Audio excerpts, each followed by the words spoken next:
మాదిగ బిడ్డలు పోరాటమే కాదు ఎంతో మంది ప్రాణాలు కోల్పోయినారు. ఎట్లయినా ఈ సమస్యకు శాశ్వత పరిష్కారం చూపించాలి అని సుప్రీంకోర్టు తీర్పిచ్చిన మరుక్షణం దామోదర్ రాజనరసింహ గారు నాకు చిట్టి తెచ్చింది అసెంబ్లీలో. నేను స్పష్టంగా చెప్పిన, ఇది నా బాధ్యత, 100% ఈ సమస్యను పరిష్కరిస్తా అని ఫిబ్రవరి 14 నాడు మొదలుపెట్టి మళ్ళీ ఫిబ్రవరి 14 లోపల బీసీల లెక్కలు తేల్చిన ఎస్సీ కులాల వర్గీకరణ మోత్కుపల్లి నరసింహులు గారు సజీవ సాక్షి. వారు ఎవరిని అంత ఆశామాషికి ఒప్పుకోరు, ఎవరిని అభినందించారు. నరసింహులు గారి సంగతి మీకు నాకంటే ఎక్కువ తెలుసు, మీరు ఆలేరోళ్ళు. కానీ వారు స్వయంగా అసెంబ్లీకి వచ్చి శాలువ కప్పి తమ్మి ఈరోజు నా మనసుకు ఆనందం కలిగింది, దశాబ్దాల మా కొట్లాట పరిష్కారం చూపించినమని నరసింహులు గారు అభినందించిన మాట వాస్తవం కాదా? ఇవాళ ఎస్సీ కులాల వర్గీకరణ చేసి ఆ చిక్కుముళ్ళని ఇప్పింది ఈ ప్రభుత్వం కాదా అని నేను అడుగుతున్నా. ఇన్ని రకాలుగా రైతులను, మహిళల్ని, విద్యార్థులను, నిరుద్యోగులను, ఉద్యమకారులను, బలహీన వర్గాలను, దళిత వర్గీకరణతో పాటు ప్రతి సమస్యను పరిష్కరించుకుంటా 18 నెలల్లో మనం ముందుకు వెళ్తుంటే 10 ఏళ్ళు రాష్ట్రాన్ని దోసుకున్నాడు. ఇవాళ నువ్వు దిగిపో అని అంటుండు. మిత్రులారా, మీరు ఆలోచన చెయ్యండి. నాకేం లేదు కోరికలు. ఆయనను పట్టుబట్టాలనుకున్నా, పట్టుబట్టినా, పని బట్టినా, పడగొట్టడమే కాదు ఆ కుర్చీలో కూర్చున్నా.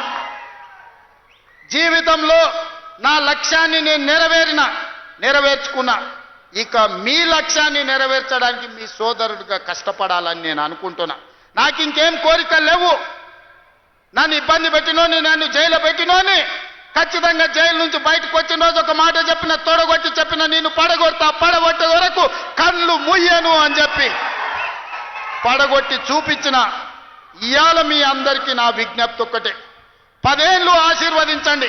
ఈ తెలంగాణ రాష్ట్రాన్ని $1 ట్రిలియన్ ఎకానమీగా మార్చి ప్రపంచానికి ఆదర్శంగా నిలబడి బెంగళూరు, చెన్నైయో, ముంబైయో, ఢిల్లీతో కాదు, న్యూయార్క్, టోక్యో, జపాన్ దేశాలతో పోటీ పడే విధంగా తెలంగాణ రాష్ట్రాన్ని అభివృద్ధి పదం వైపు నడిపించే శక్తిని మీరు ఇవ్వండి మిత్రులారా.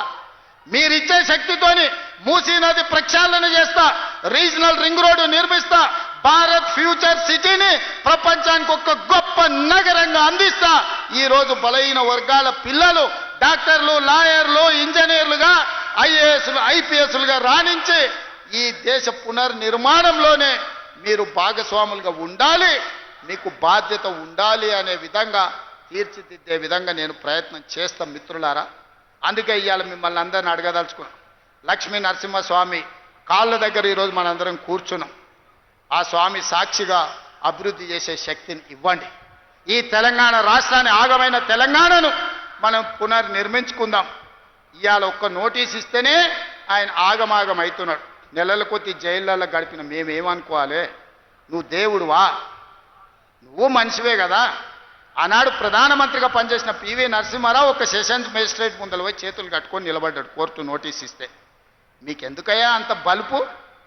మీరు చేసిన తప్పులకి ఇవాళ కమిషన్ నోటీస్ ఇచ్చింది. జవాబు చెప్పాల్సిన పోయి ఎదురుదాడి మా మీద చేస్తున్నారు.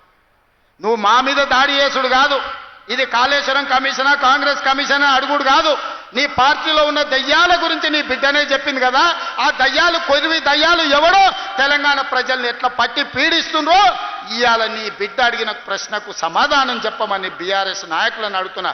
ఇప్పటి నుంచి అది దయ్యాల రాజ్య సమితే తప్ప అది భారత రాష్ట్ర సమితి కాదు.